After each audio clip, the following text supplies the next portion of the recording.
Hey everyone, Jason Gelios, Michigan Realtor here. I'm very excited to do this video with my good buddy, Dan Litvin, owner of Advantage Lending. Really appreciate you being in this video, Dan. Thanks for having me.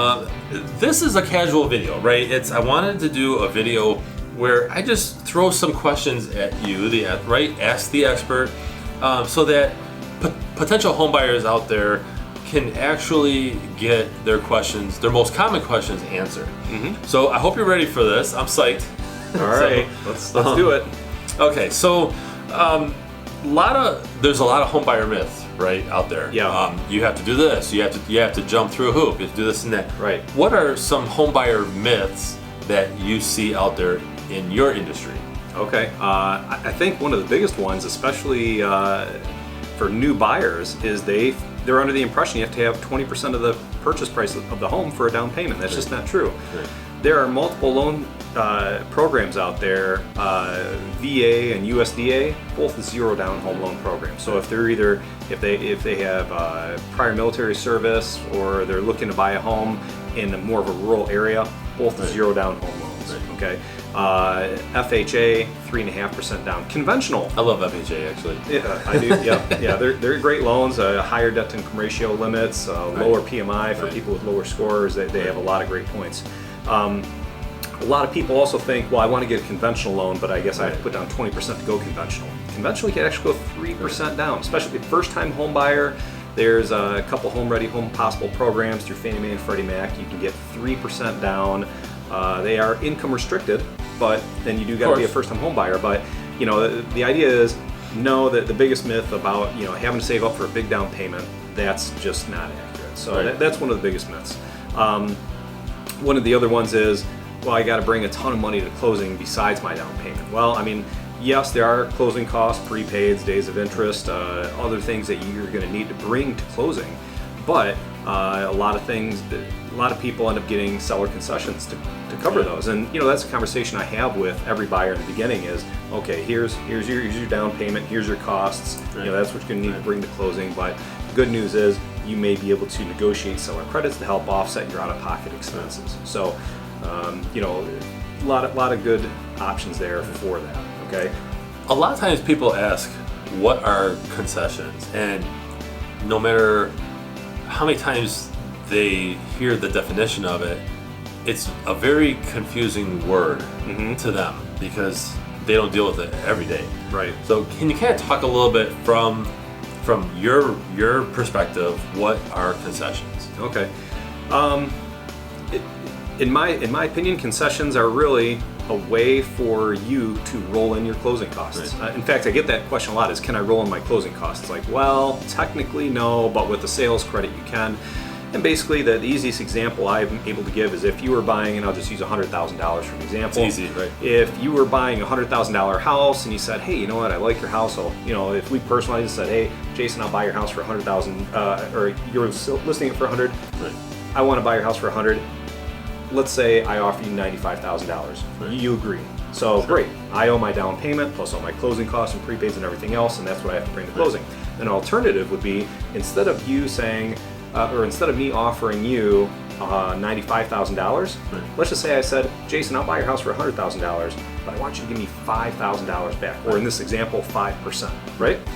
So what I've done is, on my end, yes, I bought the house for about $5,000 more, which would probably on a 30-year loan increase my payment by about $25 a month. Right. But I've offset my out-of-pocket expenses to get into the house by $5,000. So now I got either $5,000 more in the bank, $5,000 more I don't have to save, or $5,000 more I don't have to get as a gift, or whatever else. So huge amount. It's a big amount. So I mean, a seller credit is basically a roundabout way of really rolling in costs. Nice. Now, of course, on the real estate side, you can always get the seller credits after home inspection. Right. And Something happens, yeah. you can either reduce the price or you can get the seller credit, which also helps offsets the out of pocket. And especially if you went into a transaction where you had no seller credits, and then all of a sudden something comes up with the home inspection. Something big. Furnace is on the brink, roof's got 2 years left, or hey, your windows are about to go. You might be able to negotiate a seller credit where it can basically offset their out-of-pocket expenses at the closing. Which we've never had that. No, never. Never happens. We have had that happen a lot. It's like, oh my gosh, okay, we didn't know that the furnace is about to die. because I'm not a furnace expert. That's why you have the home inspected. Right. Roofs, windows, things like that. So what are some huge mistakes, or actually I shouldn't say huge, but what are common mistakes that home buyers make? I know one is not choosing the right lender, right? They go off of just an advertised rate or lack of experience, things like that. But what are some of the things that you see maybe during the process? Right. Quite honestly, right? Yeah. What are some of those?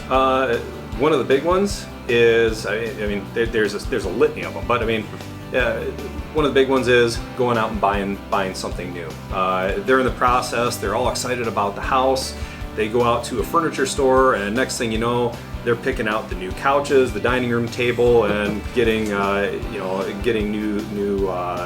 end tables for the couch and stuff. Yeah. And they finance it. So two things happen there. Number one, they had an inquiry on the credit report, right. And before closing, new inquiries are checked 3 days before closing to see, did you acquire any new debt. So a new inquiry in your credit report could push down your credit score, which could, at a bare minimum, impact what rate you're going to get. And in a worst case scenario, if somebody was right on the fence of qualifying, not qualifying with a credit score, right. It could actually, pull that new credit report and find out that they don't qualify anymore. So it could actually tank the deal. At a bare minimum impact, they could have a new payment that they got to qualify with. Their debt-to-income ratio could go up, right. Depending upon how high up it goes. Maybe it's not a big deal. It could also be a situation where if the debt-to-income ratio goes up too much, that they no longer qualify for that loan, maybe requiring a program change from a loan that we thought we were going for right. to a different type of loan that has a higher debt-to-income ratio right. limit, because now their debt-to-income ratio doesn't fit the loan that they applied for, because they basically bought something new payment, and now they gotta go for a different type of loan with a higher DTI limit. And if you do that before closing, you have to redo the whole loan, essentially, right? Because now it's fun. Nobody wants to do that. And then, as a realtor, if I have to explain that to the other agent, that hey, sorry, but we have to redo everything, and we right. can't close next week. That can cause a lot of issues. So there's another issues I'd like to talk about. Right. During the process, changing jobs, changing right. pay types. Hey, I got this opportunity at work, and I'm going from my stable salary job to I'm going to be able to make a 6-figure income, but my base salary went right. down. But I'm all I'm getting a much smaller base right. salary, but I'm largely commissioned now. Hey, is that going to be a problem? Well, yeah. Unfortunately, that would be a big problem, because any type of an employment change, even if you're with the same company, right. if you go from a stable ability to repay salary to a commissionable income. Most loan programs require that you have 2 years of commissionable income to use as an average, right. because the lenders want to make sure, well, just because you could earn commissions doesn't right. mean you're going to, so they want to see a 2-year track record. Right, it's estimated. So, some type of an employment change or a income change, even if it's within the same company, that can also be problematic. Now, I thought of a question too, is what if somebody, and actually this was a great question that I got last week, what if somebody's looking to purchase a home and they have been at their current job for about a year, and then let's say no income or very little income, not full-time income the year prior. How is that actually calculated? Well, it's actually a pretty good situation to be in. If somebody has been, potentially part-time, but they're at the same job, and then all of a sudden they go from part-time to full-time, right. Actually, we can generally use their income at that first paycheck. So nice. It's kind of a nice surprise. In fact, we use that strategy to help clients to get, approved for, more, because, using the higher amount of stable income is talk to them, find out, hey, you've been part-time, you've been here for a while. Is there any opportunity at your employer to go full-time? And oftentimes it was more so a choice of the employee, like, well, yeah, I could go full-time. And they go full-time, all of a sudden get that first paycheck, and they go from making X to X plus however much more they make for their full-time. And they qualify for, a much more of a loan amount to help get them into a house that they want. Which is usually gives you more options when you're out there. Yeah, yeah, exactly. This one, I'll be honest, when I get this, or rather when I see somebody do this as opposed to doing what they should be doing, it just tends to, drive everyone that's involved. So explain to our viewers the difference between a pre-qualification versus a pre-approval. Sure. A pre-qual could be as easy as I've pulled your credit report, looked at it, and you got a passing enough credit score and it looks great. Not the way that we conduct business here, okay? Not the way I do it. Basically, I believe the difference between a pre-qual and a pre-approval, I would probably say that there's about 3 different levels between these 3. So the first one would simply be a pre-qual, okay? Someone pulled credit and said, yeah, it looks good enough, you know. A real pre-approval would be, we've pulled credit, we've looked at your income documents, you've provided income for your bank statements, we've looked at those, we've seen if there's any hidden problems in the bank statements, you know, multiple cash deposits or maybe a lot of overdraft activity. Both those things would be problematic in underwriting. So, you know, kind of vet those issues out, you know, take a better look at the person's debt to income ratio and ultimately even end up running it through an automated underwriting engine to see, can we really get an approval on this person or not? You know, basically we're looking for some sort of a, you know, automated underwriting response like an approve eligible, to make sure that the borrower is able to actually get the loan amount, especially if their debt to income ratios are iffy. One of the things that's interesting is Fannie Mae has recently increased its maximum debt to income ratio from 45% to 50%. But until you until you actually run DU, you don't know if you're going to get that approval. So to simply assume someone could get it just because, you know, they got great credit, but the difference between doing that and actually running DU, it's a big difference.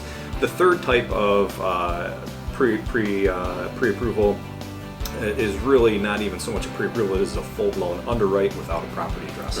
And so basically, you know, we've taken everything, the borrower signed application documents, the supporting documents for the income and assets and identity, we've turned it all into underwriting, and we've actually got an underwriter's opinion on it saying, yes, everything looks great, go ahead and, you know, give us a property address, and that's where you come in. See, this right here is why smart realtors don't just take buyers out to properties. We are not tour guides, and I know that sounds negative, but you know, we're going out, we're taking the seller's time, right? They usually should leave the home.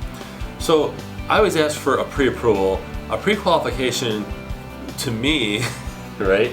So somebody who's not in lending is, I'm at a barbecue and I tell my uncle who's a loan officer, right? Hey, you know, hey, I make this amount and I think my score is this. And you say, well, you know, yeah, it might work.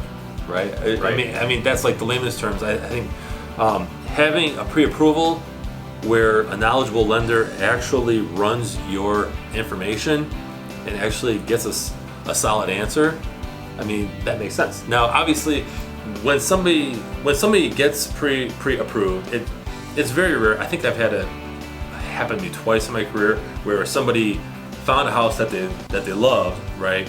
And then just said, hey, I need a pre-approval, and then get it started, right? Throw over the offer. That doesn't happen a lot, though. Usually the other way around. Yeah, right.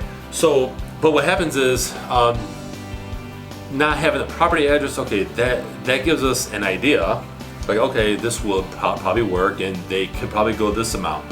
But what happens if you find a property, and then, you know, let's say the taxes are higher than we thought, or maybe it's less. So, you know, those things.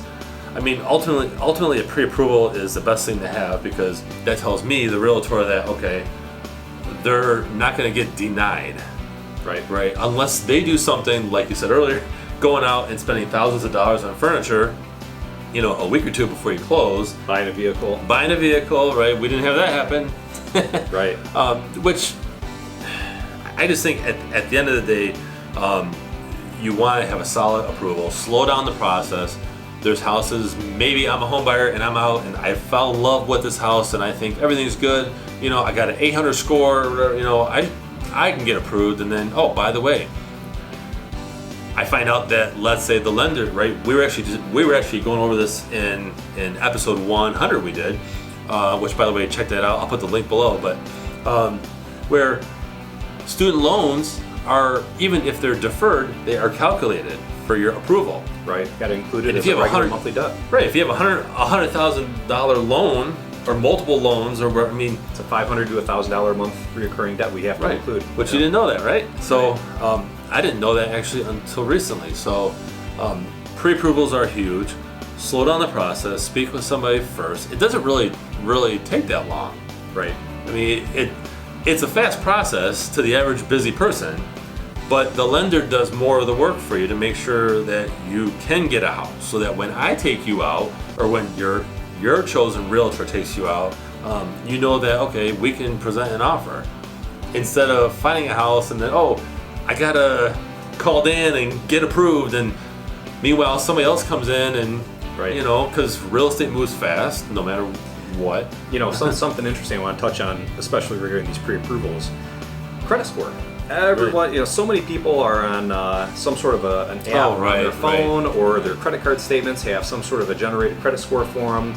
And in general, those are actually consumer-based scoring models. And real quick, just the difference between a consumer-based scoring model and what we would pull through a FICO scoring model, they're different. Consumer-based would be, two examples would be a Vantage score or like a True score. And if you're checking your phone app, oftentimes it'll give you one of those two scoring models. And you look at that and someone might think, oh great, I got a 650 credit score, or I got a 720 credit score. And then they finally, you know, they let me know how great their credit is, and then we come in, we pull it, and all of a sudden our scores are lower. And they think, you know, the consumer's first indication is, well, you're wrong. I'm looking at it here on my credit card statement, or, you know, oh, my app I'm using on my phone tells me I should have this score. Why are you different? And basically it comes down to those the consumer scoring models provide a little bit of what I would consider false confidence. Here's how much, you know, you could get and whatever else. It's a great barometer. It at least gives you some indications to how things are looking. Are things looking great? Are things looking bad? But at the end of the day, it's not a FICO scoring model. And that's what we use in the mortgage industry. In fact, we use 3 scores, the TransUnion, Equifax, and Experian. And a lot of times, even on those credit card statements, it might only produce one of them, like you do an Experian. You know, so really, you know, part of that pre-approval process is really vetting the credit score, seeing where we're at, seeing what kind of programs they qualify for. Even though someone has an indication as to how much where they think the direction of the credit is, whether it's on the good side or the not so good side, it's a real fact checking of here's where you're really at. Never assume. Right. Never assume that because you see on your own app through whatever service. We're not gonna mention them, but oh, I got a 700 and something score. It goes back to speaking with a knowledgeable lender who can actually, you know, run your situation and make sure that you're good before you go out. So awesome information. So let's talk about how interest rate is not always everything. It's been my experience that people focus too much on what rate am I getting versus the whole picture. Can you kind of dive into why just the interest rate that you see advertised is not everything? Right. Okay. Well, great.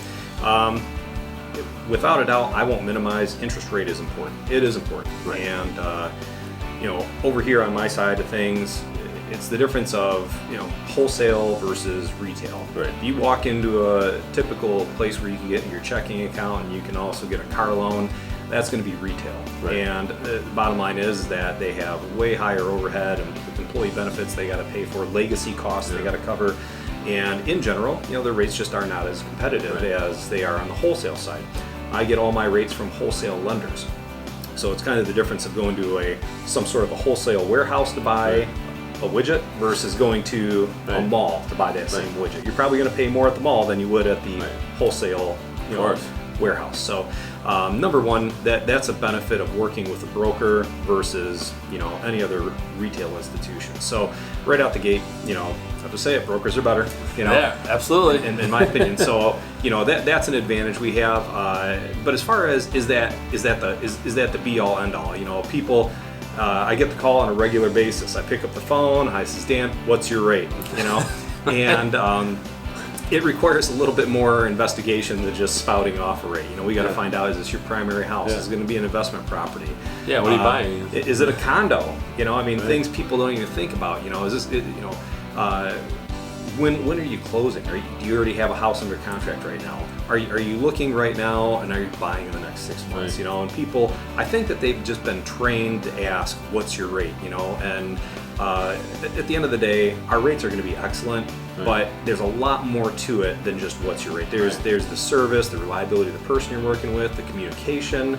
There's going to be the ability to close in an efficient manner of time. Absolutely. You know, it's saving you from having to get extensions on purchase agreements because underwriting is taking 2 weeks to even touch the file from the time we turn in conditions. Yeah, we don't like that. No.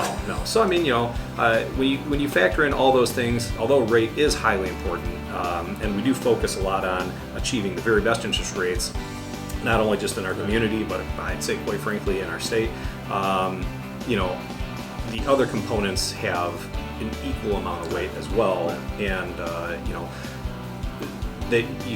I think consumers really need to look at it from a whole picture standpoint and not just focus on what's in this little corner. Because there's a lot of ways for, I don't want to say unethical lenders, right? Because that might be harsh, but just there's a lot of ways that an advertised rate can actually happen.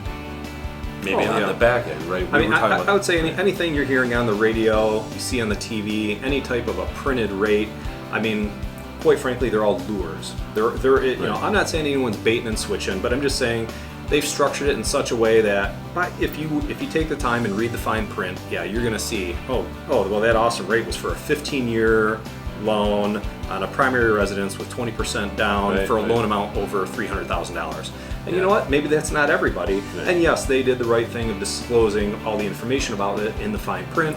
But most people don't read that fine print. They see, oh, 299. Awesome. I want to get that. And then they call, and they, you know, then when they speak to somebody else at a different place than where they called, or you know, then they're looking at it on this newspaper listing, or you know, what they see online. And they're like, oh, why are your rates so much higher? It's like, well, did you read the fine print on the other one? Are you paying points? Points are a big thing that a lot of people like to advertise with, and they show their rates with points included. And points aren't for everybody. So for some people in a very long-term situation, maybe points work. And mathematically speaking, I can tell you that points always work. But there's so many reasons why points don't work. People move, people sometimes get divorced, people end up refinancing, people end up, you know, just paying off their house. And if they didn't get to the point where they actually realize the benefit of paying those points, which, you know, the average time would probably be bare minimum, I would say 3 to maybe 4 years, and then beyond that, maybe even up to 7 or 8 years for paying points. If you don't get beyond that point in time, then it didn't make sense to pay discount points on your loan. So. But mathematically speaking, yes, points would make sense on a 30-year loan for someone who never moves, never pays off their home, never has to refinance, and everything else. Because you'd save some money. It's rare. In fact, I think we'd probably have to confirm this, but I think the average 30-year fixed mortgage lifespan right now, it's under 10 years. Yeah. Because most people refinance, sell. Things happen, market favors them, or they move, something crazy happens. Right. I think people in general, they do see the flash, the 2.99. Right. And that's what they see, and that's it. And I get it to an extent, but you want to make sure that you're not getting, for lack of better words, screwed on fees, right? Yep. The biggest thing that I've seen is, okay, you're getting offered this rate by ABC Mortgage. Okay, how much are the fees? Well, I don't know. I didn't ask them. Well, okay, you want to know, because if you're gonna shop, right, you want to make sure that you have apples to apples, not apples to oranges. Not somebody, just like you said, advertising this, and it has to be over 300,000, or I don't know. Maybe you're trying to buy an investment property. That's gonna be way different. Oh yeah. You know where some of the biggest confusion comes in from, and it's from the most friendly of places. Right. The water cooler, the lunchroom, or family gatherings, right? Oh, I just bought a house. I got 4%. Yeah. And the other, someone else pipes in and says, well, gosh, that's weird. I got 3.5%. Yeah. They don't know what each other's credit scores are. They don't know what their down payments were. They don't know what type of loan programs they went, or the term of the loan. Was you comparing a 30-year to a 20-year? So, there could be a lot of misconfusion, and so simply spouting off, I got this rate, or overhearing someone else say they got that rate. And in fact, the funny thing is, I actually had a refinance recently where 2 days before closing, I had the borrower call me up and said, oh, hey, I heard rate drop. I want to, can I get it? Can I take advantage of that? Rates dropped. I want to hear. So I look at it, and I went back to the day we locked in on the rate sheet. And believe it or not, the day we locked in was actually even better than what current market rates were right now. And so I simply told the client, I said, well, rates do go up or down on a regular basis, but compared to the day that we locked you, we're actually still better than if we never locked it all and we locked it today. You know what, too? I'm actually glad you brought up that part, too. Sometimes people will ask, potential homebuyers will ask, or actually people doing a refinance, too. They'll ask, hey, should we lock the rate? Should we actually have it locked during the process, or should we let it float, as they say, right? Can you kind of dive into that a little bit in terms of should they lock or should they float, and basically what that means? Okay. I am personally a big fan of locking. Okay. I don't like taking big risks, especially big financial risks. Right. And at least in this current economic climate, rates are relatively flat. They may go up or down a very little bit, but it's not like they're rapidly rising or rapidly falling. And so when someone comes to me and we've talked about what's your payment going to be, the amount of money you're borrowing, and they're comfortable with that, in general, I ask them, would you like to lock or float? And we go over, there are three options. The three options are, the three different outcomes are, we could lock it now, we could float it and wait and see what happens, and then if we end up locking later, what did we land? So basically, here's what it comes down to. If you float, out of the three outcomes, we have a 33% chance it might get better, right? So regardless of whether you locked or float, from this point until closing, we got a 33% chance it could get better. We got a 33% chance it could stay the same, and we got a 33% chance it could get lower. So really, out of staying the same or going up, that's 66% chance of a negative outcome. You only got a 33% chance of a more positive outcome. And in general, we're talking about closing your loan in between 2 to 4 weeks, and there's going to be so much activity in that 2 to 4 weeks where rates are really going to. Do you want to roll the dice for a 33% chance of actually getting better than where we're at right now? And I think too, rates fluctuate. They go up, they go down. Do you feel it would actually be that much of a savings if it did go down? Let's say, I don't know, 0.25%. A 0.25%. It depends on the borrower's loan amount. On the larger size loan amounts, you're going to save more.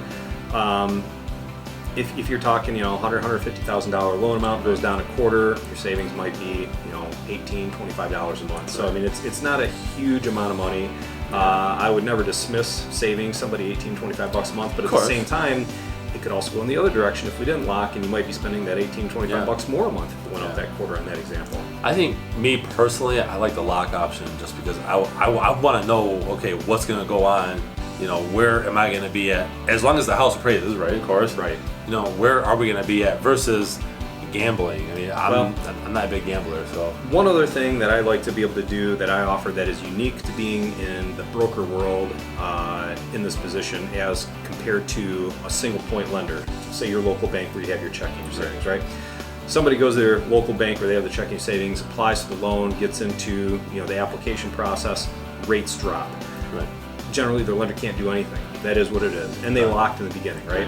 Well, let's just say in a worst case scenario over here on the broker side, we're in the same process. We locked, we're halfway through the loan, and rates drop significantly, and all of a sudden, the lender A that we started with, they're not going to do anything. Well, it's not looked upon super favorably with the lenders that I work with. It doesn't happen all that often, right. But we could always stop the process where we're at with that lender, right. redo a new application with the new lender, and take advantage of market interest rates. So it's basically kind of a best of both worlds. Right. You're locked, you're protected, and so on that 66% chance of you're protected, it's not right. going up, or even if it stayed the same, you're protected. And on that 33% chance, if it does go down, we can always stop here, re-pick up there, start with a new lender, and take advantage of current market rates right now. Which is nice. So you're not stuck with one individual bank. You have a broker who has connections, who multiple lenders, talks to these people daily. So to me, that makes a lot more sense versus just going to one place. If you want an auto loan, okay, great, go there. But I think for the biggest purchase of your life, usually, Right. don't just go in, get your free coffee, and which I'm sure Dan will give you coffee, but for the most part, just go with somebody who has connections and knows not only has connections, but has the guidelines known. And if something does happen, you don't have to switch from retail bank A and go all the way over to retail bank B. Right. Your broker can handle that for you. Yep. And it's all about providing you with that expertise and knowledge, right? And just knowing what's out there. It's just huge benefit. One other thing I wanted to bring up, talking about multiple lenders and everything like that, different guidelines. Right.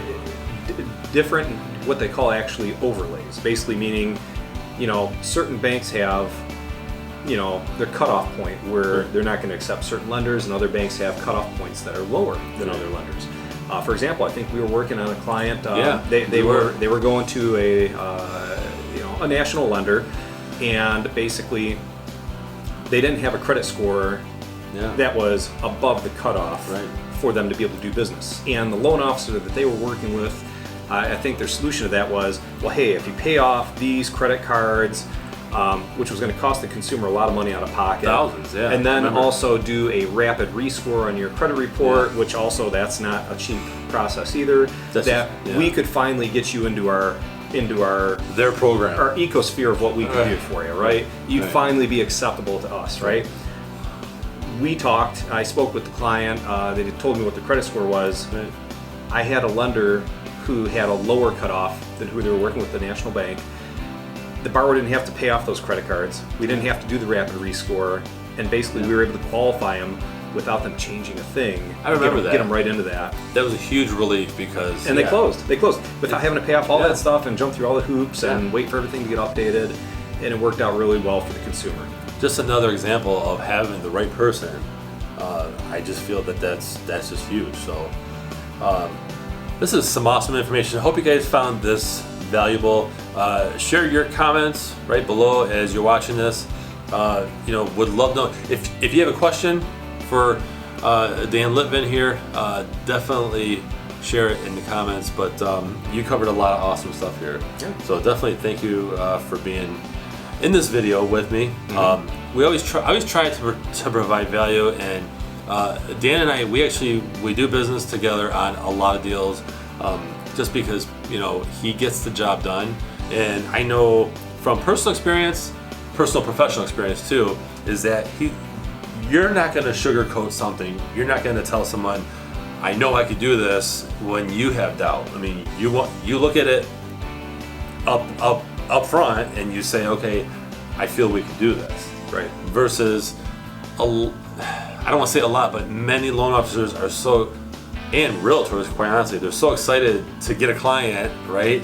Because they've been starving, that they just tell you what you want to hear, and then they get you in, like a teaser rate or a teaser score. Oh, sorry, but or even a teaser pre-approval. Pre-approval. Right. I've seen pre-approvals that say you're pre-approved. You just have to wait another 6 months until your bankruptcy is that's not a pre-approval. It's not a pre-approval, right? Or you're pre-approved. You just have to make sure that you get rid of those too lates on your credit report, and it's basically a pre-approval with impossible conditions. Right. So it's just to get you in, and I just think you're right. I don't sugarcoat it. I don't want to play on the emotions of the borrower. I don't want to have my real estate partner waste time with somebody. So because you definitely can't get time back. You can get money back, but you can't get time back. So that's huge. So definitely thank you for being on this video here. Hope you guys found this valuable. Share your thoughts in the comments below. Follow us on social media. Dan, how can someone get a hold of you should they need your expertise or pre-approval, refinance, purchase mortgage, things like that? I'd be happy to talk to anyone that would be interested. No obligation, no cost consultation. Best number to reach me here is at the office, and that number is 248-608-9120. They can also reach me at dlitvin@advantagelendingcorp.com. Awesome. I really appreciate you being here. Thanks guys for watching. Stay tuned for more videos.